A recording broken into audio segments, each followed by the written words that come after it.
Eh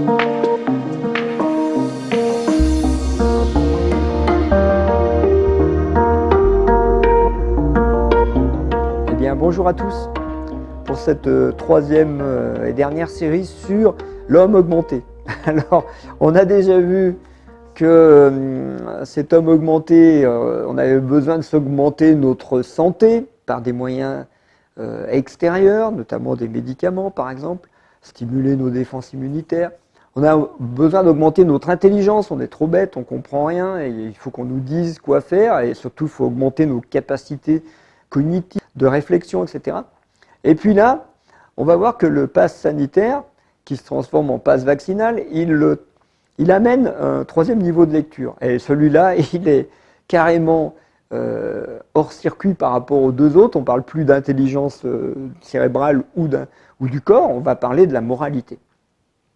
La moralité, c'est-à-dire de notre âme, de la perception que chacun se fait du bon, du beau, du vrai, de ce qui est juste pour soi, et comme on dit, en son âme et conscience, c'est-à-dire de notre conscience. Et le pass vaccinal est vraiment le miroir d'un laisser-passer, d'un passe-partout, quelque part, de quelque chose qui permet aux gens de savoir, de pouvoir les reconnaître comme étant du côté du bien. Puisque s'ils ont leur passe, c'est qu'eux, ils ont fait ce qui était bien, ce qu'on leur a demandé de faire, bien sûr, mais ce qui est reconnu par la communauté humaine comme étant bien, et les autres, ceux qui n'ont pas fait cet acte-là, qu'on va définir d'ailleurs par un non, hein, une négation, un non vacciné, comme on pourrait dire un non fumeur. Bon, c'est quelqu'un qui s'abstient de quelque chose, mais on va le définir comme ça. Et lui ne fait pas partie de la communauté humaine, c'est un paria. Il faut d'abord lui interdire l'accès à des choses, comme on va le faire avec le pass. Puis après, ça sera l'ostraciser. Hein, je vous emmerde, vous connaissez l'expression. Je vais les emmerder jusqu'au bout. Et puis, petit à petit, on entend des voix. Je lisais encore, un médecin refuse de se déplacer au domicile des non-vaccinés, etc. C'est-à-dire que même les gens pour qui la mission et l'engagement, le serment d'Hippocrate, de venir en aide aux autres, même ces gens-là ne viendront plus en aide à ces gens-là aux non-vaccinés, parce qu'ils sont des parias. Alors, cette symbolique, elle va très loin, parce que là, on touche à la dimension humaine. Est-ce que quelqu'un est un humain? Est-ce que tout le monde est humain? Ou est-ce qu'il y a des gens qui ne sont pas des humains et donc ne méritent pas de faire partie de la communauté humaine? Et là, cette troisième dimension, qui est la dimension de l'âme, elle est vraiment, vraiment hyper présente en ce moment, parce que elle est en train de diviser la population entre ceux qui méritent d'être humains et ceux qui ne méritent pas. Voilà une symbolique qui est vraiment flagrante en ce moment.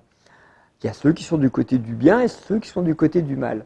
Et à l'origine, le virus, c'est la même chose. Le virus, c'est le mal, et ceux qui vont être du côté du bien, c'est ceux qui vont lutter contre le mal.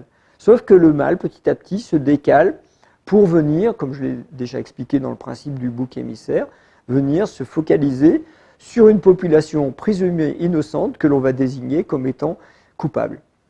Et cette symbolique de la moralité et puis de l'humanité, est-ce qu'on a quelque chose qui peut déterminer qu'on est humain ou pas? Eh bien, en fait, je pose toujours la même question, qui dit ça? Qui dit ça? Qui fait penser ça dans la tête des gens et dans la tête des dirigeants? Qui nous fait penser ça dans nos têtes? Il y a le bien et le mal. Intéressant. Et cette troisième symbolique là, ce troisième niveau de lecture du pass vaccinal, c'est vraiment celui qui est le plus présent actuellement, c'est-à-dire que le premier niveau, le physique, bon, on peut l'éliminer. Il n'y a pas d'équation entre santé et vaccin. C'est ce qu'on a, tout le monde le sait, mais bon, on fait semblant d'y croire. Il n'y a pas d'équation entre une nouvelle molécule et une efficacité plus grande qu'une ancienne molécule ou qu'une intelligence plus évoluée serait à l'œuvre. Il n'y a pas d'équation là dans ce domaine-là. Et dans ce troisième domaine, il n'y a pas d'équation entre le bien et le mal. entre ceux qui choisissent quelque chose et le bien, par exemple. Ce n'est pas une équation. Et il faut juste poser la question, mais qui pose ça en termes d'équation? Je vais vous dire, c'est assez simple à deviner. Quand on pose les termes, les choses en termes d'équation, on obtient toujours une division, c'est-à-dire on va séparer des facteurs, on va pouvoir les comparer, donc on va diviser. C'est-à-dire que l'humain, petit à petit, va se retrouver divisé entre les bien portants, les mal portants, entre les intelligents et puis les bêtes, et puis là, entre ceux qui ont une morale et ceux qui n'en ont pas. Et en fait, dans la tradition, ces énergies qui divisent, on connaît, on sait qui est à l'œuvre là derrière, c'est juste une énergie qui va chercher à nous faire croire que nous sommes séparés. Nous sommes séparés, nous ne sommes pas les mêmes.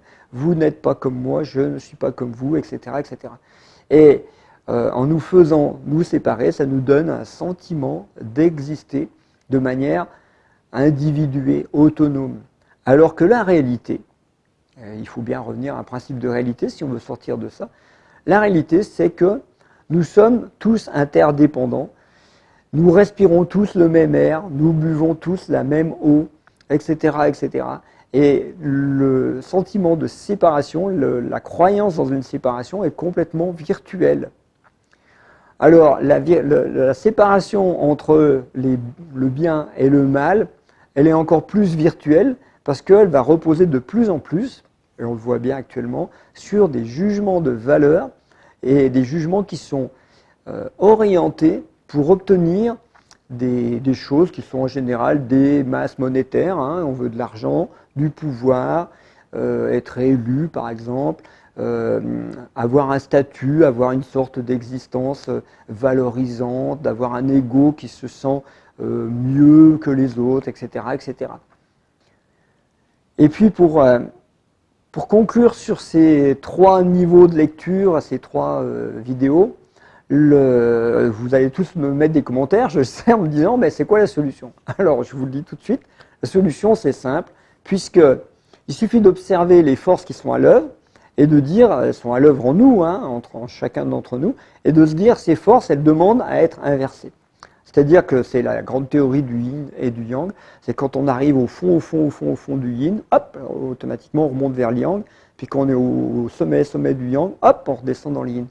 C'est un mouvement éternel, la circulation des énergies entre 2 pôles, et cette circulation, elle nous dit que quand on veut inverser quelque chose, il suffit de le faire par la conscience. C'est-à-dire quand on prend conscience qu'on est au fond de la piscine, on tape du pied par terre et on remonte.